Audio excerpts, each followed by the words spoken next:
Dr. Mike Hart is in the house. Thanks so much for having me, brother. So excited to be here. Yeah, fuck yeah. You came all the way down from London, Ontario, Canada? I did. So London's about 2 hours from Toronto. So had to get up at 3 o'clock this morning to make that 8 a.m. flight from TO to Austin, but happy to do it. Holy shit, dude. I had no idea you've been up that early. That's brutal. All good. It's all good. That's brutal. Yeah. And you have a family medicine background? So yeah, I'm a family doctor. So I went to school for nutritional biochemistry, and then I went to school to become a doctor, and then I did my residency in family medicine, and that's what I practice now. Yeah. So and I know you were talking a little bit about this with Rob Wolf. Probably it had to be 2 years ago, but where in your practice of Western medicine did you start to dive into all things optimization, from bioidentical hormone replacement to cannabis and everything else that you've gotten yourself into? Yeah. So, I mean, someone like yourself, like I just try to optimize everything all the time. Like I've always been obsessed with health and nutrition. Like this isn't something like new for me. Like I was doing weird stuff when I was like 14 years old. Like I remember at that time I couldn't even get protein powder. So I used to put tuna in like the blender with Diet Coke and drink it. Like weird stuff like that. With Diet Coke. Yeah. I used to do the poor man's protein shake. It was 6 whole eggs raw with 2 scoops of Ultra Slim Fast and whole milk. I never did the Slim Fast thing, but I definitely did the raw egg thing for a long time too. Oh yeah. Yeah. That's cool. How old are you now? 35 now. Okay. So yeah, I'm 37. Yeah, I remember right about that time for me, Creatine 6000 ES came out by Muscle Tech, and that was like all the jam. And they're like, no, bro, you got to add like 75 to 90 grams of dextrose. That's the only way it'll work. And Bill Phillips had just made his supplement guide, which was a giant advertisement for all of the phosphagen HP and EAS products that he had. Yeah. Bill Phillips, he was the big guy that was like 6 meals a day in the Body for Life. Right? Oh, yeah. Yeah. And I mean, that can work like for some people, but I don't follow that like at all. Like I don't do anything close to 6 meals a day. Well, it's not ancestral. In a way it is. I think I called it the baby diet on Rogan's.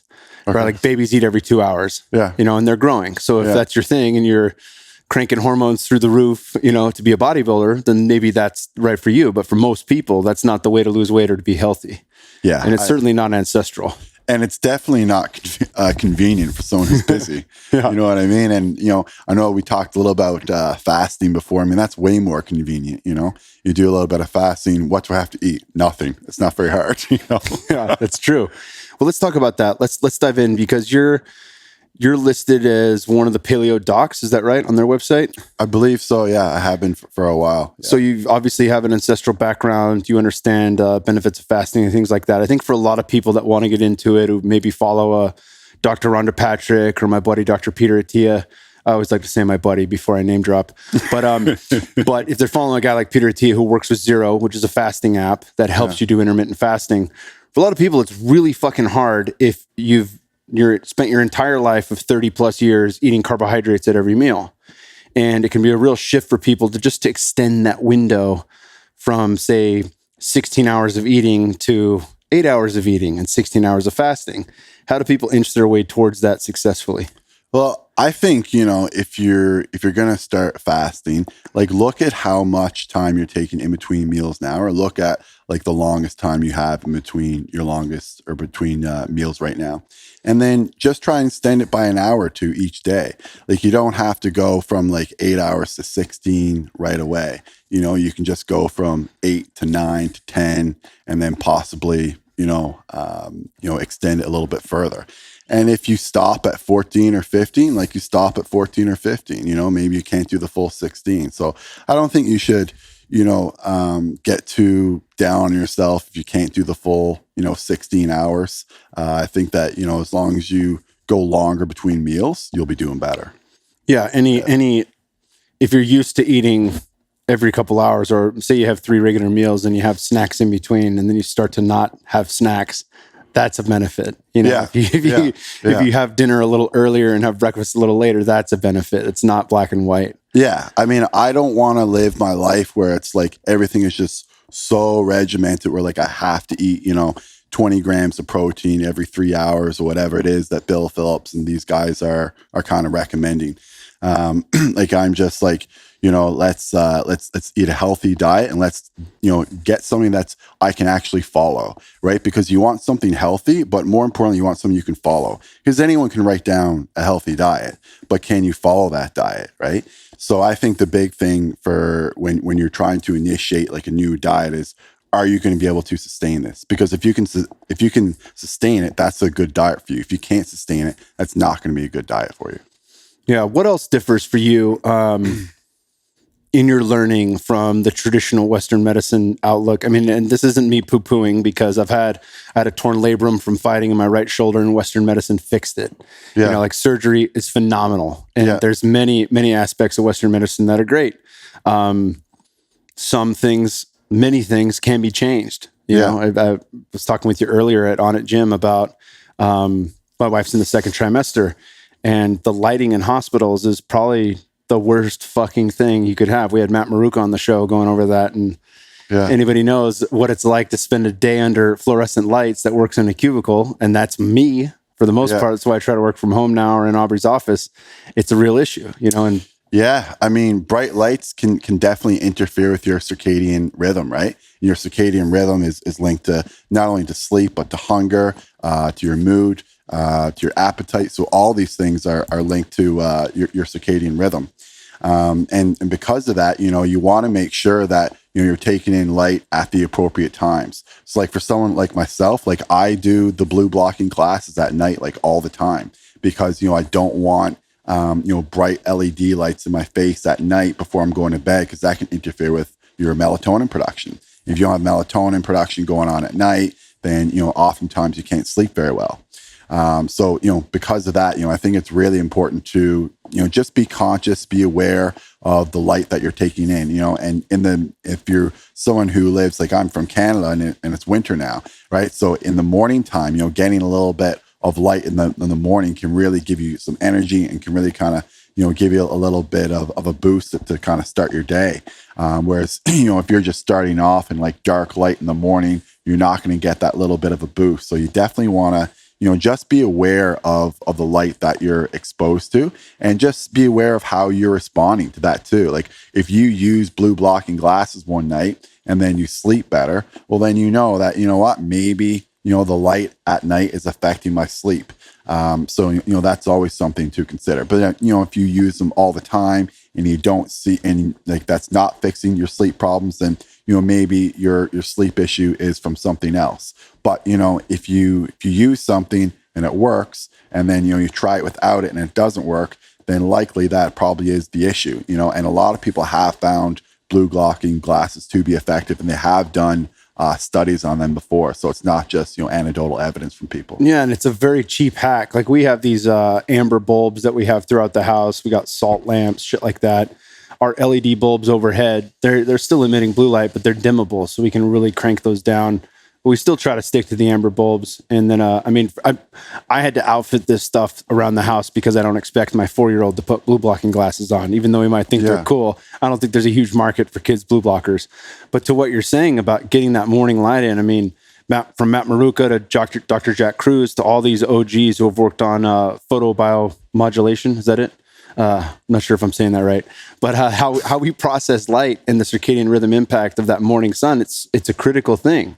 It's an absolutely critical thing to let our bodies know. And I think a lot of people in this space will mention that, like when they travel, one of the ways you cure jet lag is to get out and see a sunrise, or to watch, that early morning sun and have a little movement. Doesn't need to be a killer workout, but just some sun exposure at wherever you just landed in life, to figure out, to let your body figure out where it's at and get on tune with that. Yeah, I've heard Tim Ferriss actually talk about that before a bunch of times. And, one of the things he says, like when he lands, is that he always tries to, see some type of light.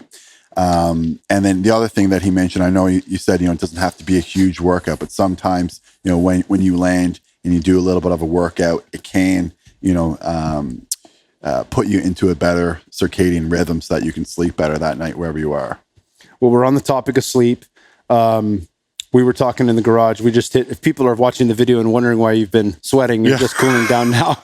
Also, if people are listening to this and they're like, what the fuck is that background noise? This is at my house, and I have yet to figure out how to turn my air conditioner off. It just goes on. Even when I have it off, the fan goes on. So I'll get that solved for the next interviews. But that workout was intense, by the way. I've never, ever done altitude training. I was totally dizzy the whole time. You kept a perfect pace, man. You looked like you weren't even feeling it. That's why I was like, just sprint on the last 100. I was almost like meditating when I was doing it. I was just, like, just keep going, just keep going. Dude, that's it. It's funny you say that because the book Chi Running is phenomenal. And I applied those concepts. You know, Tai Chi is where he took to make Chi Running. But in the concepts around Tai Chi in running have a lot to do with posture and breath work and not burning yourself out. On a Concept 2 rower, it's not the same posture. You're going from this, you know, almost fetal position into this extended position. But similar concepts around breath and not overdoing it is the basic idea that I will have more energy in the tank when I finish, right? So Paul Chek has these concepts of working in versus working out. Working out is energy expending, working in is energy building, chi building. And you can marry those two if you do it correctly. And so that's so cool that in your first workout, you're talking about meditating through it, because that's what it is for me. It's a meditation. It's an active meditation. But if I can follow the breath and do nose the entire way through, and then the last 100 meters gun it, then I have more energy in the tank. It doesn't destroy me, you know, in the workout. And that's a very specific aerobic base building, CO2 retention style training that we were talking about from the Oxygen Advantage, but it's a gnarly fucking workout for sure. It's insane. It's completely different than what I'm used to. Cause like usually you can, like if you're lifting weights, you can just use raw power and sort of just like grunt through the workout type of thing. And then, you know, when you're doing MMA and that, and someone's holding pads for you, it's just a different type of like cardiovascular workout when you have that mask on and like the oxygen is just, you know, you're just sucking, you know, the air, just trying to get some oxygen. We got up to 12,000 feet by the end of it. We incrementally went up about 1,000 feet each round. Well, I felt it, that's for sure. Still feeling it now. Hell yeah. Well, so we're on the subject of sleep. We talked about the book Sleep by Nick Littlehale. It's one of my favorites. I mentioned that the first time on Rogan's. And, you know, this air conditioner is going. Temperature is such a big one. There's a lot of things that can affect sleep. But I want to dive into cannabis here because you're the first cannabis expert that I've ever had on the show. You are a medical doctor, not a doctor of chiropractic. Not that that would eliminate you from being a cannabis expert. However, you're a medical doctor who kind of went against the grain first, even though Canada's been way more liberal about cannabis laws than the US. I guess let's just dive into all things cannabis, but specifically, let's talk about sleep and impact of the brain, because I know there's a ton in here. Sure. Yeah. I mean, I definitely use cannabis with a lot of my patients for sleep. You know, I think that we just don't really have the best sleep aids out there right now. You know, a lot of people are still using like benzodiazepines to sleep, things like Ativan, Xanax. Like those medications can be very, very addictive. You know, if it works for you, great. But like, you know, I would try to stay away from them as much as I could, because they can be extremely addictive. I'm raising my hand for the video watchers because I was addicted to Xanax and Valium in college. Okay. And that's what would knock me out, you know, but it's like that. Then all of a sudden I have anxiety during the day. Yeah. And that'll help with that because it gets you high. It works. Yeah. It works by getting you high. It doesn't fucking eliminate the anxiety. Exactly. It is patchwork. It's fucking throwing Band-Aids on holes in the ship. Yeah. So, I mean, I don't want to be prescribing, you know, that type of medication to patients because I know, you know, what the long-term effects are. So, you know, because of that, you know, I think cannabis is a much, much better alternative. And, you know, specifically, you know, we can talk a little about THC and CBD. So, you know, I know that a lot of your listeners probably listen to the Rogan podcast with Matt Walker that got a lot of play on the internet. And, you know, he was talking a little bit in that podcast about CBD and how it can affect sleep.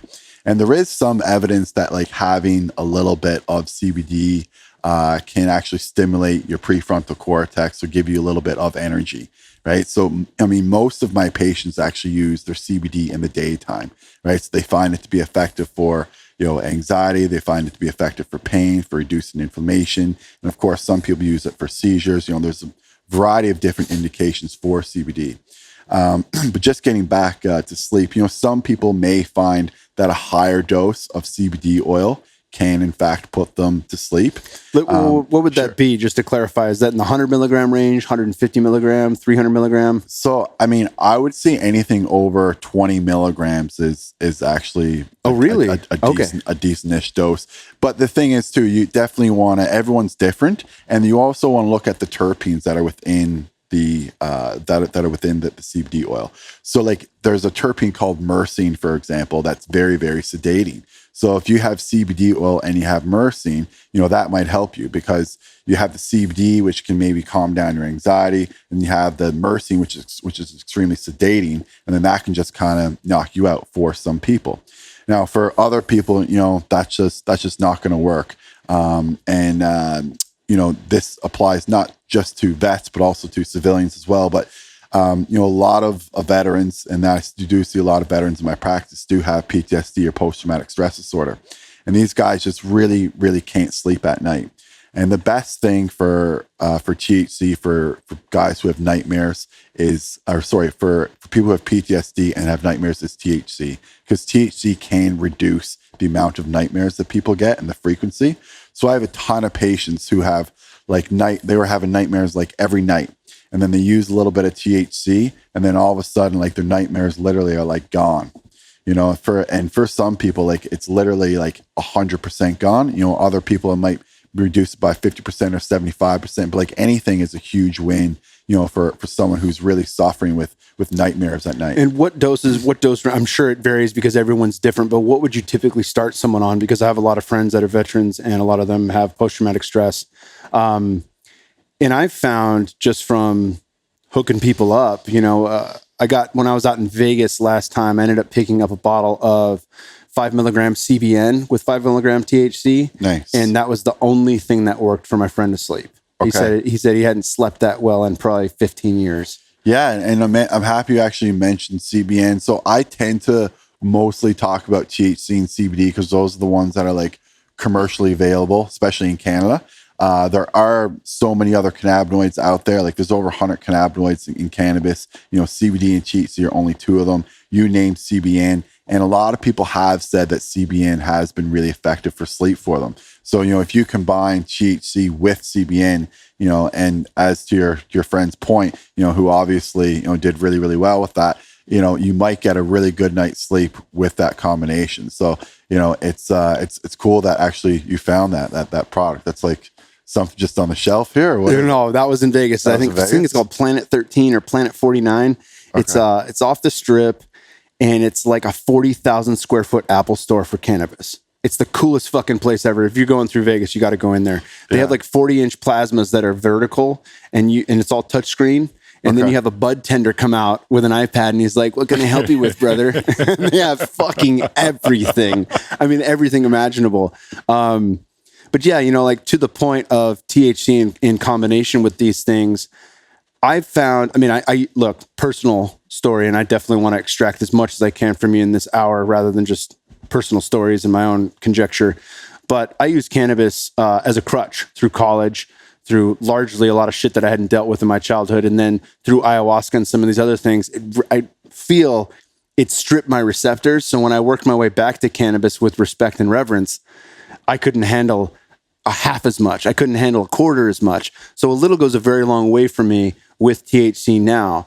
But what I find is the closer it is to whatever we'd find in nature before we started fucking with it and deciding that THC was what we should be going for, long before CBD was figured out, or CBN or CBG or any of the terpenes or any of these other wonderful pieces that come in this thing nature made for us, I find that the closer they are, I guess in concert, either a 1-to-1 ratio of THC to CBD or a 1-to-3 ratio of THC to CBD, that seems to work best for me. What do you find works? Is it just trial and error as you work with people one-on-one, or is there like a screening process that you have to determine what you feel is best for them? There's definitely a little bit of trial and error involved. Some people though, like say if you're a brand new patient to cannabis and you come in, most people still just want to try CBD to start just because they have that aversion to THC, which is fine. And then usually on follow-up, they'll say, okay, now I want to try the THC. But, getting back to what's the best ratio of, THC to CBD for sleep, that's something that's like really hard to answer. And it's also, very, very individualized. But I will say that in general, it would skew more to the THC than the CBD. So you might find that it's 2-to-1 or 3-to-1 THC to CBD. But some people do find even just a 1-to-1 works really well. And, it's interesting that we're talking about this because I actually just polled my audience on Twitter about this maybe a week ago or less.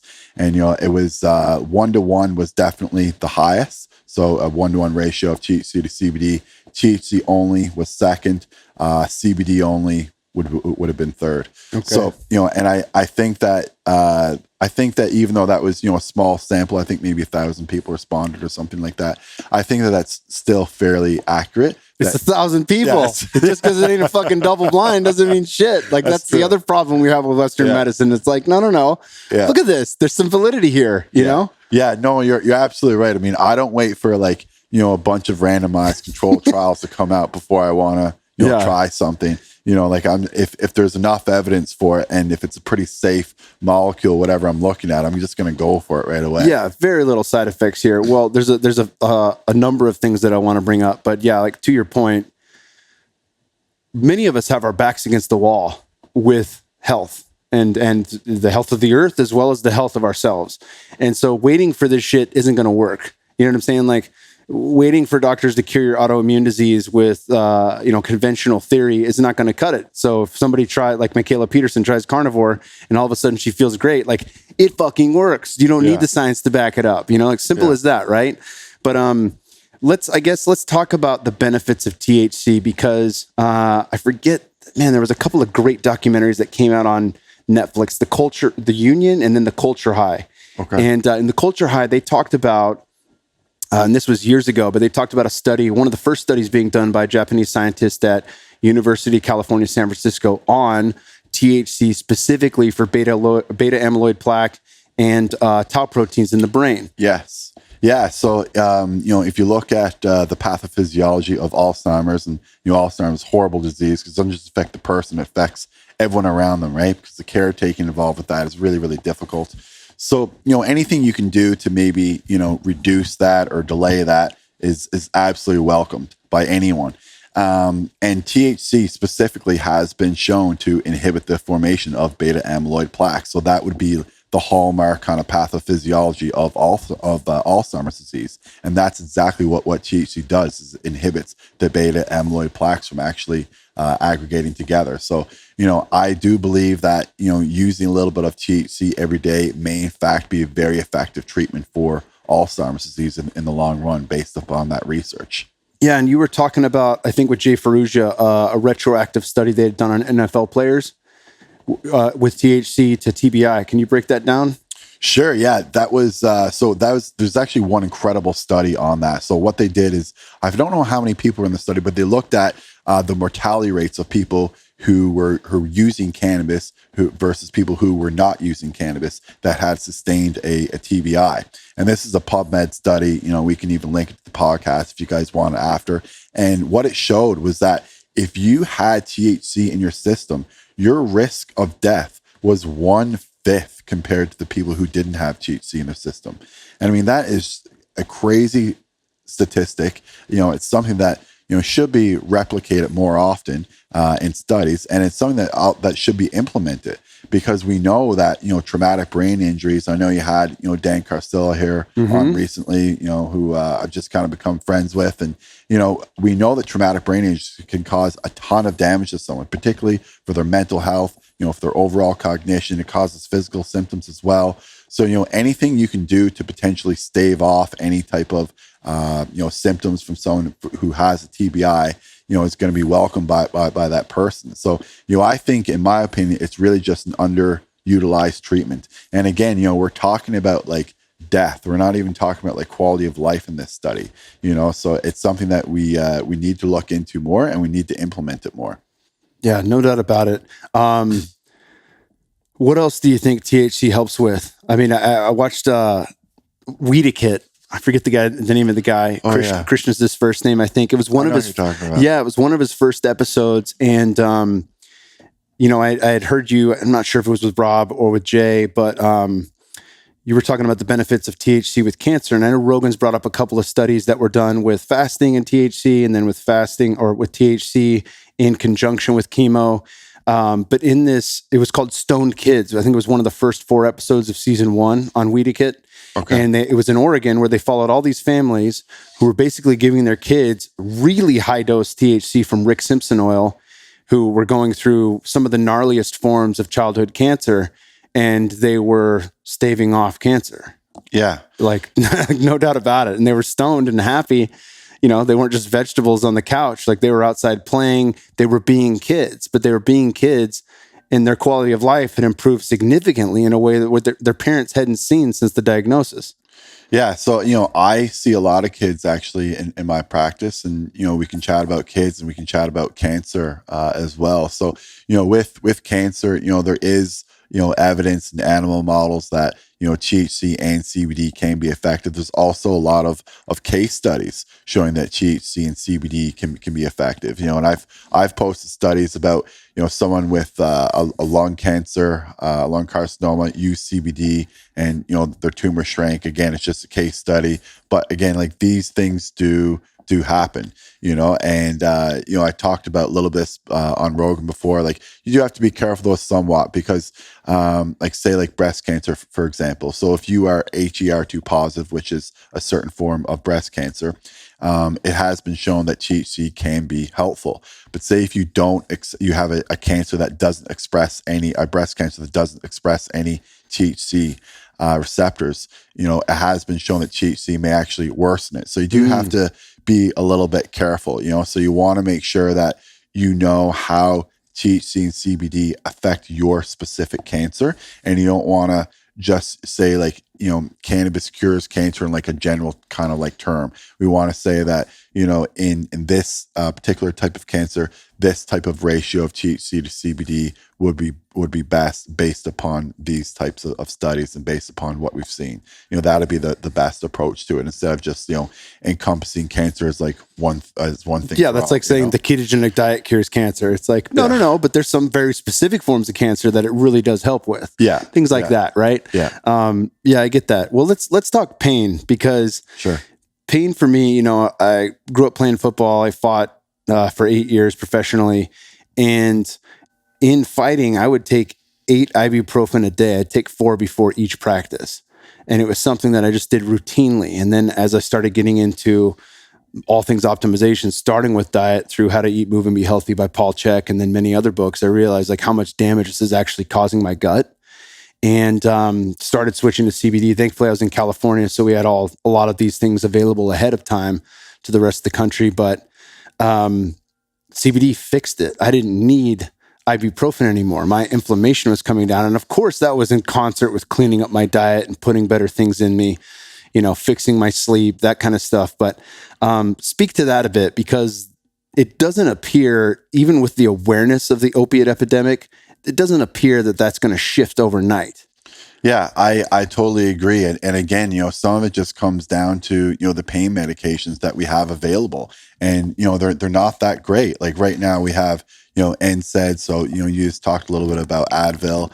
And then, once you go beyond that, there are things like Lyrica and gabapentin and that. But a lot of guys, once they fail on NSAIDs, they just go straight to opiates. There's a lot of people who do that, like not just, patients, but doctors will do that in their approach. We'll try you on NSAIDs. If NSAIDs don't work, we'll just go straight to opioids. Like I said, there are some people who use like gabapentin and Lyrica and these other drugs, but, a lot of time it will be NSAIDs to opioids.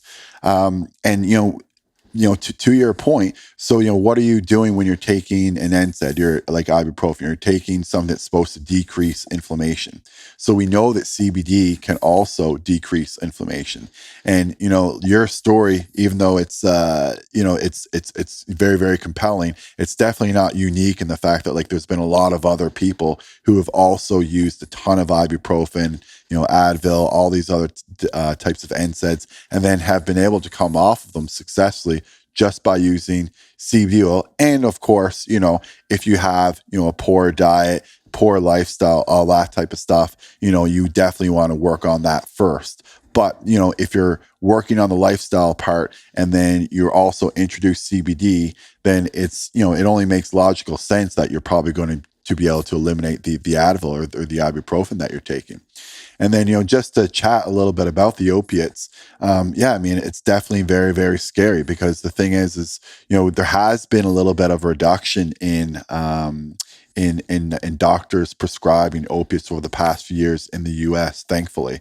But that doesn't necessarily correlate with a decreased death rate, because it's also available on the street as well, right? So there are people who are dying from physicians prescribing medications, and there's also people dying from fentanyl overdoses on the street. So fentanyl came into the picture, and fucking all of a sudden mortality rates just really went up. Like it's one of those things that I think it hit so hard, so quick. I mean, I've lost 2 friends to heroin, and I don't think it was the heroin. I think it was the heroin cut with fentanyl. It's one of those powerhouses that can kill you very easily. Yeah.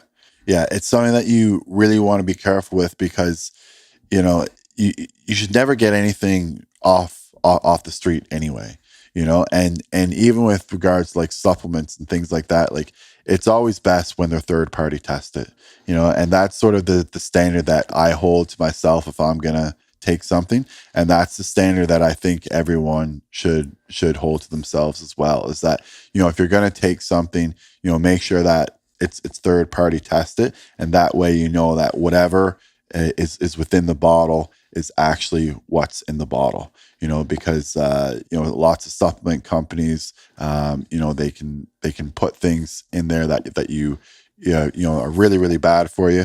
And then of course, if you buy something on the street, you have no idea what you're getting half the time. Cannabis as well, right? Yeah. That was one of the first benefits I saw first with medical marijuana, and then with recreational legalization, is the degree at which we see testing being done. So, I'm not going to smoke or inhale pesticides and herbicides, that the product is in fact organic, and that these are the constituents within that particular strain or within that particular tincture. Yeah. And you also too, it's nice to know that, okay, this is 10%. So, if I have a little bit of this, I'm not going to get blitzed. Yeah. But, you have someone's like 28%, you don't know about it. And all of a sudden after a couple of puffs, you're like head spinning and you don't know where you are. Like, so it's always better to know, exactly what you're getting. And then that's just going to increase your own self-awareness as well, because then you're going to know, like, okay, I know that when I use 10% THC, I can take a couple puffs and I'll feel this way.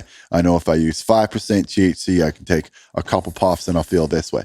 So, I think that the more you know about the product, the more in turn that will just increase your self-awareness kind of naturally as a byproduct of that. Awesome. How much does THC fit into the picture with pain? Because we've talked about inflammation. We've talked about CBD's ability to help lower inflammation, which of course, if that's high, you're going to feel all the nagging injuries come back. THC clearly has a euphoria, and it clearly has a component to help with pain. Yeah. So, part of the reason, and I mean, you kind of touched on it a little bit, is that dissociative effect that THC has, that's part of the reason why it's an effective pain reliever, right? So all the time, patients will say to me, I can still feel the pain, but it just doesn't bother me anymore. And it's because they're in that dissociated state. And because they're in that dissociated state, they don't feel as much pain. It's the same way if you're meditating, right? And this isn't like some hokey, BS. It's like if you meditate and you're concentrating on your breath, you're concentrating on meditating, then your mind isn't on the pain, right? Your mind isn't, why am I in pain? Why does my back hurt so much? Your mind is concentrating on something else. So it's taking your mind off of the pain. And when you use THC, you get the same thing. You get this dissociative effect. So it takes your mind off of the pain, even though the pain is still there. And then if you combine THC with CBD, then you're going to get that dissociative effect from the THC, and you're going to get the anti-inflammatory benefit from the CBD. So that's why the combination of the two of them can be incredibly effective for pain. Awesome. Let's dive into some of the lesser known things. You talked about myrcene as one of these beneficial terpenes that can help us rest at night. I think I've read Let me see if I can find it. The Cannabis Health Index. I interviewed the author of that book. I'm forgetting his name right now. He's a German guy. But there's a laundry list of terpenes within these compounds as well. And things like D-limonene can help with fungal overgrowths and candida to immune function and all sorts of things. I mean, it's D-limonene's in everything. It's in orange oil. You know, if you're going to treat termites organically, they might use orange oil or lemon zest, things like that. We have terpenes in the peel as a natural deterrent for bugs. It's kind of like the organic pesticide herbicide within some of these plants that are citrusy. Yeah, and I mean, you should know your terpenes. And again, coming back to like the Alzheimer's thing and the memory thing, you know, pinene has actually been shown to be effective for improving overall memory because it has an acetylcholinesterase effect, right? So, you know, if something is a natural, you know, acetylcholinesterase esterase inhibitor, then that's going to help with memory impairment. So you know, let me unpack that real quick. Acetylcholine being kind of the one of the most important neurotransmitters for memory, thought, cognition. All nootropics on the market are trying to increase acetylcholine production by taking choline and then combining that with either racetam or something else. Like we use alpha GPC and alpha brain on it. And then we have other things like Huperzarea and Huperzine A and just different products that help upregulate that into that. And then on the flip side of that, we have this enzyme that comes through like Pac-Man and clears it out of the system. And so that's the enzyme you just mentioned. If we can stunt or blunt that effect, then we're going to have acetylcholine in the system longer, which would enhance it. And pinene does this. Correct. Yeah. And I mean that, and you talk about CBD and pinene. I mean, then you're getting like almost like a double nootropic at once, right? Because a lot of people do find that once they have some CBD on board, they have a little bit less anxiety. They just feel a little bit better overall, like verbal fluency increases, sometimes memory increases. And there has been studies that show that CBD does have this rescue memory effect. So because of that, you know, if you have CBD and you have pinene, an acetylcholinesterase inhibitor, which you explained very, very well, then, you know, you're probably going to get a little bit of a cognitive boost from that. And that's what a lot of people are reporting. And I do think too, there is a little bit of, you know, a blend or a blur between like something that's like a nootropic and something that's like considered to be like a drug, you know, because we always think that, you know, that a drug is something that sort of takes you from like disease to a normal state, right? And like a nootropic is like something that can take you from like a normal state to maybe like superhuman. But in many ways, like I think that more people should have that approach, you know, meaning, and I've chatted about this recently with like a few people, like, you know, if you go to your cupboard every single morning, your kitchen cupboard, and it says like antidepressant, anti-anxiety, I mean, that's almost enough to like, you know, put you in a bad state right there. It's like, I have to take this to feel good. I have to take this to feel good. But if you're taking something that's like a nootropic, it's almost like it's amping you up. It's like, oh, I can't wait to take this because it's going to make me feel amazing.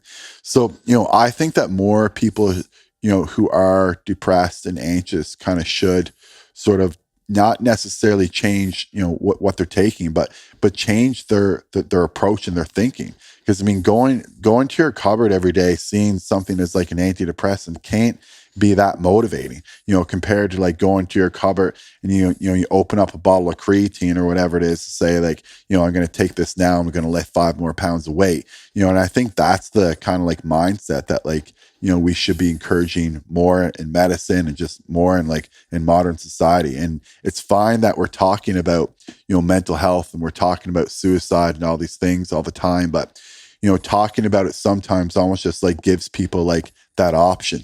You know, like let's give them like a different option. Like let's give them like, hey, like we know that that there's things that you need to address, but you know, maybe you can try a different approach and just try and do it almost like aggressively. Just try to become awesome instead of, you know, trying to be not depressed. Like try to be like your best self. Yeah, you know, I think that's a better way to do it. Of course, yeah.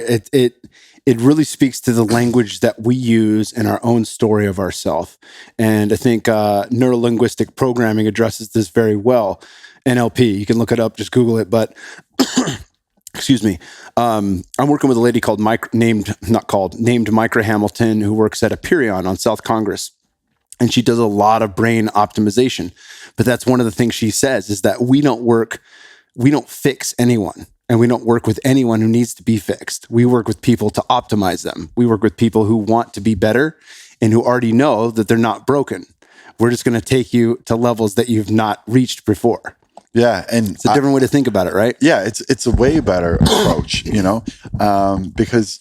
I think the old school approach is a little bit, depressing, and it almost encourages someone to have like depressive symptoms. Whereas like if you have like the approach that you just explained, it's more like it's giving the person their power back, because when you do it the opposite way that we're doing it now, we're saying that you need this because you're depressed and you don't feel well. You're going to need it for the rest of your life. Your serotonin's all messed up.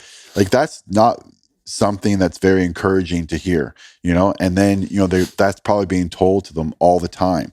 Whereas like, if you have this different approach, like this, lady who has this NLP program going on, then perhaps maybe, you're going to have a different mindset of like, what, instead of not trying to be depressed, I'm actually going to try to be the best person I can be. And that's a completely different mindset. And when you have that mindset, the depression goes away. Yeah. Yeah. It's one thing to be sold a bill of goods like, hey, this is a neurochemistry imbalance that you have and it's genetic and it's an inevitable thing. And now you have to take this for the rest of your life. Like, no. All systems work together, right? You're looking at a symptom of the brain. Yeah. Something caused that. And let's look holistically to pull out of that, right? There's so many lifestyle factors, from working out appropriately, not overdoing it, not beating yourself up in the gym, but working out to feel better. Like what we did today, right? I have more energy after that. I'm not beat up. And I still have workouts where I beat my ass, but those are very few and far between, the workout like we just had. Right? Things like that, getting the sunlight first thing in the morning, cleaning up your diet, making sure you're sleeping, and then finding some space inside the day so that when you lay down at night, that's not the first time you've been alone with yourself. So that's a huge issue for sleep, right? Yeah. Yeah, for sure. I think that happens to a lot of people is they don't reflect, and like one of the big things that I do every day is I'm a big believer in the 5-minute journal. It's something I got 3 or 4 years ago, and I get a new one every 6 months basically. And if I don't take that time to reflect, like I can feel it. I can feel it in the morning, and I can feel it at bed as well, because I need that time to reflect to myself. And if you don't have that time to reflect to yourself, and if you're just going straight to bed, well, then all the time that you should have been reflecting in the day is just going to come to surface at night. And of course, you're not going to be able to sleep well, right? Because you should have thought about, these things during the day and dealt with them on the spot instead of just putting them to a side. And now all these things are just going to come to a head at night, and you're wondering why you can't sleep. I mean, it's almost funny when you actually say it out loud, So, reflection is a very big part of my day. And I feel that, a lot of people are underutilizing that, and they don't appreciate actually how effective it is. I mean, very few people journal, very few people write down their thoughts. And, that just leads to really, really poor self-awareness. And, we have poor self-awareness, you're going to make poor decisions for your health too. Yeah. And I mean, to that note, even on journaling, I just got into, can you grab that, pal? There's a journal that one of the members of Fit for Service created for us. And I think they're selling it on Amazon now. It's fucking awesome. But I've been doing the day and the night. It's over there on the counter to the right. Anyways, I'll get the name of this in a second. I have my lovely wife here at home. She's with Ryan Giles for today, helping us out. Podcast producer extraordinaire. The one that I had, the 5-minute journal, it's so there's 3 things at the beginning of the day that you're grateful for, and then you write down 3 things that will make today great, and then you have 2 daily affirmations. So that's how the morning starts. And in the end, you have to write down 3 things that happened today that were great, or 3 things that you appreciate it. And then 2 ways how you could have made your day better. And, doing that every single day just makes such a difference. And like there's a guy, James Clear, just wrote this book, Atomic Habits. Yeah, we had him on the podcast. He's incredible. It's my favorite. I've read Charles Duhigg's book, The Power of Habit, which is great. Too, yeah. But Atomic Habits is like, that's it, dude. That's the one. It's totally next level. Yeah. Yeah, and in his book, like what I was going to say is that, you know, he was saying that like if you get 1% better every day, it's not that you get, you know, 365% better at the end because of compound interest. You're like 37 times better, he says, right?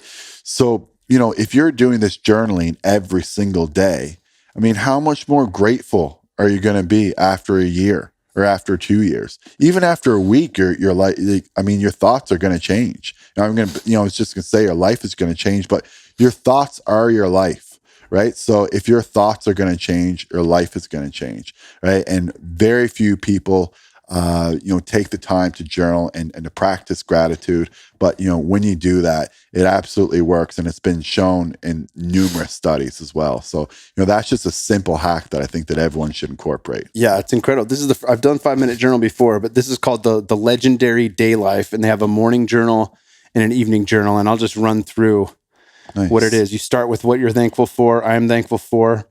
Today I look forward to. How can I make myself feel good today? So this is how I fill my own fucking cup, right? What am I going to do for me? Not the work that has to be done, but and not the work for my family or for my wife. What's for me today? Is it a workout? Is it meditation? Is it a float tank? Is it getting stretched? Is it going to yoga? Is it doing breath work? Is it a cold tub? Something that's going to fill my cup and allow me to drop into my zero state center, you know? What can I do today in order to bring me closer to my goals? Getting clear on what we want to accomplish, right? Atomic habits. If it's not about mastering any one thing, but as he says, if you get 1% better, if you take on one thing at a time, right? You don't take on fucking everything at once. But say you want to make a dietary change and you make that and you get 1% better at that dietary change. Then a week later, you add in a different thing. Like, I want to learn music, so I'm going to start playing a handpan. Now I get 1% better there every day that I do that. And you start adding these things together. That's where you start to grow. And he goes through like Pat Riley and some of the greatest franchises in NBA history and all the other people that have mastered this concept of 1% better in all directions. And like you said, that compounding interest, it makes such a fucking big difference. It really does. Yeah, because if you, as soon as you stop too, you know, like James Clear says, you know, that's a vote to what you're not doing, right? Or the person that you don't want to be. But as soon as you start writing those things down, you start becoming grateful. You're taking votes to become the person who you want to be. And then once you become the person that you want to be, everything's going to get better. You know, your confidence is going to increase, your well-being is going to increase. So everything's going to get better with that. So, you know, each time, you know, and we talked a little bit about essentialism, you know, earlier today too. I think that ties in a little bit with Atomic Habits in some ways. But, you know, with regards to, you know, Atomic Habits, you know, one of the big things that I took away from that book is, you know, each time you take an action, it is a vote to the person that you want to be. Now, it might be the wrong vote if you're taking the wrong action. So that's something that you want to be. Yeah, don't stop at McDonald's. Don't be an idiot. Yeah, go somewhere else. Yeah. Yeah, I think about that a lot. Essentialism is a book that completely changed my life. I read it at the end of 2019, and already I'm putting a lot of that into practice. It's one of the reasons we're here right now, podcasting from home. I can get a lot of work done at home. The lighting here is better. I've got nature right outside. We're about to plant a bunch of new trees, so I'll be surrounded by that. There's a ton of house plants. I think we can see one of them in the background of this podcast right now. But, you know, this is my sanctuary, and largely in part thanks to Natasha over there for turning a house into a home. But, you know, thinking about that, what is essential, right? And one of the things that he put in there is an acronym WIN that I really have always loved. I learned it first from Lou Holtz. I think he mentioned somebody else where he heard it from, but what's important now, right? So we clarify that in every fucking action we do. And he even said something that blew my mind. When the word priority became added to to whatever language it was at the time, it might have been Greek, it wasn't priorities, it was singular. There was no plural for it. It was the most important thing. It wasn't the most important things. It wasn't a fucking list. There was one thing that was the most important. Yeah. Right? So what's important now is one thing. It's not fucking 10 or 12 things. And that'll make you so much happier too, because then you just concentrate it on one thing. It gives you, you know, that like sense of like certainty, you know, and when you have that sense of certainty, that's when you feel your best, you know? I go back and forth on Tony Robbins a little bit. I mean, overall, I do like him. I love him. And I'll link to, for people who are on the fence. Yeah, I'm going to link to an episode he did with Russell Brand in the show notes. It's fucking incredible. I love Russell Brand. It's incredible. The two of those guys are fucking magic. And I mean, I say that I've gone and see him twice, so I really do like him overall. But he talks about that stuff a lot. And the other thing that he talks about that I really like too is, he always talks about, appreciation over expectation. And that's something too that I come back with in my journal, like the 5-minute journal, like all the time, is that maybe there was something that I was expecting today, and it didn't happen, didn't get it, whatever happened, but maybe there's something else that kind of passed by that I didn't appreciate that I should have. And he talks about, I don't know, that exercise where he talks about, if you look at everything, if you look for something red, then like everything, you'll see is red, right? And you'll start calling things that are like kind of orange, like red, you know what I mean? And the point of that is that, like, if you're, and you talked about this recently too, like if you're looking through life with this like lens of like anger all the time, then everywhere you see, you're just going to see anger, right? But if you're looking through life with like, you said love and happiness and gratitude, then when you're looking through that lens, you're going to find those things. You're going to see beauty in things, and the things that are just kind of red. You'll see that those things are kind of beautiful, or you'll be like, I'm kind of grateful for that. And that's the way that you wanna kind of see things. So that's one of the things that I found, that one of the quotes that he brought up in one of the seminars that I saw, that I thought was like, spot on, and I've used it ever since. Yeah, it's really powerful. Yeah. It's reminding me, and I forget which, I've read a lot of Dr. Wayne Dyer's stuff, but he talked about, running in his hotel, because he used to run a 10K every day no matter what. So he was actually running around this atrium on one floor of his hotel, and he's just running down the hall. And so he's getting his fucking 10K in, and some lady opens the door and she's like, "Are you running out here?" And he's like, "Yeah." And he just kept running. But, he spoke about how a lot of people are looking to be offended. And it seems in our political climate and in our social media climate and in all the things, all of the polarization of what's going on right now in the world, that there are, in fact, a lot of people. He said this long before Trump was in office or anything else that would, cause such a rift or a divide among the population of the states, but also elsewhere. Just that people do look to be offended, and you can catch yourself in that and say, "Why am I doing this?" Yeah. Right. Yeah. And I think that, and not only just like, we're talking, I think a little bit like online, but in person, I think too, people are like that, they want it's because they don't have, something going on in their life that provides any value. And if you don't have anything in your life that provides any value, and you see someone else that has value in their life, all you want to do is kind of take that away or take that person down. And that's, I think, what's happening to a lot of people in society these days, It's like Jordan Peterson's analogy of the crabs in the bucket. Yeah. You don't need to put a lid on the bucket, because the crab that's about to leave gets pulled down by the other crabs as those crabs are trying to climb their way up. Yeah. So no crab get out. Yeah, exactly. It might be lobsters, but it's one of these. Yeah, I think he used lobster. Yeah. But his book's incredible too. I always recommend that book for people, 12 Rules for Life. I think he's one of the most brilliant people in the world. Yeah, he's got a pretty incredible mind, and he's just thought about things so much, and he's researched them so much that when he says something, there's a lot of thought into it. Yeah, he connects a lot of dots, and he's also, for everyone listening who might be triggered by us liking Jordan Peterson, maybe you consider yourself a bit progressive. I'm progressive too. I love psychedelics. In some regards, I'm progressive. But I would say that he's a guy who's not afraid to admit when he's wrong. And I think that's something that's lost in the conversation today. Yeah. Is that if we're going to talk and I want to learn from you and I disregard the need to be right, then I should be able to find a spot where at least I can look at things objectively enough to say, "Oh, you know what? I can see it from your lens. And you know what? Maybe I am wrong, or maybe I should rethink that. Yeah. Maybe there's a different way to look at this. And maybe it's not right and wrong. Maybe it's just a different perspective or a different way I look at that. And if I'm open to that, that's how I can grow." right? Yes. I'm reading this book, Vedanta Treatise, and I've talked about it before. It's an excellent book, but he says a belief that's strong enough is the end of learning. Yep. Because it's where you understand it as complete. And if it's complete, there's no further learning. And that entire, whatever the fucking belief is, it's capped. There's an end point, right?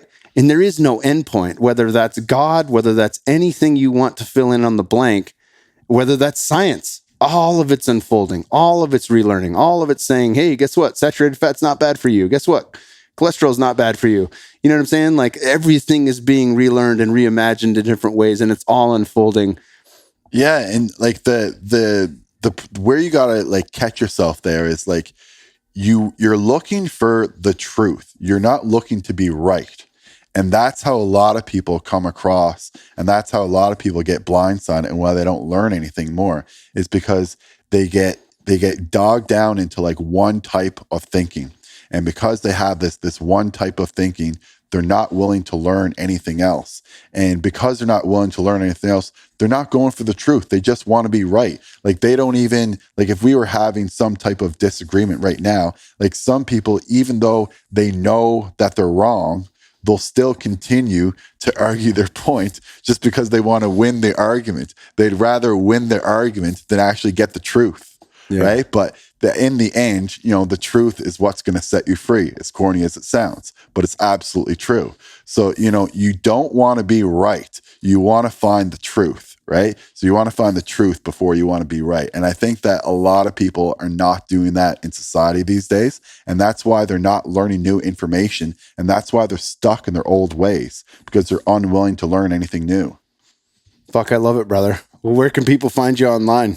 Well, people can find me online, you know, on Twitter, on Instagram, on Facebook, I'm on LinkedIn. So it's Dr. Mike Hart on all social media platforms. I also have a website, MikeHartMD.com.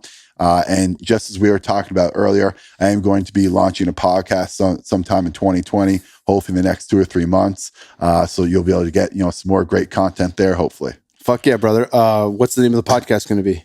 Mike Hart Show so far. Oh, keep it simple, dude. We went through 3 title changes and it landed on Kyle Kingsbury podcast. Like we don't need anything else. That's awesome. Man. Yeah. Awesome, brother. Dude, thank you so much for coming out here. Thanks so much for being on the show. And it's been a pleasure working out with you and spending time with you today. It was really difficult to work out with you today, but I definitely still appreciate it. And thank you so much for having the podcast. I really wanted to come on and I'm really, really happy that I did. Fuck yeah. Thank you, brother.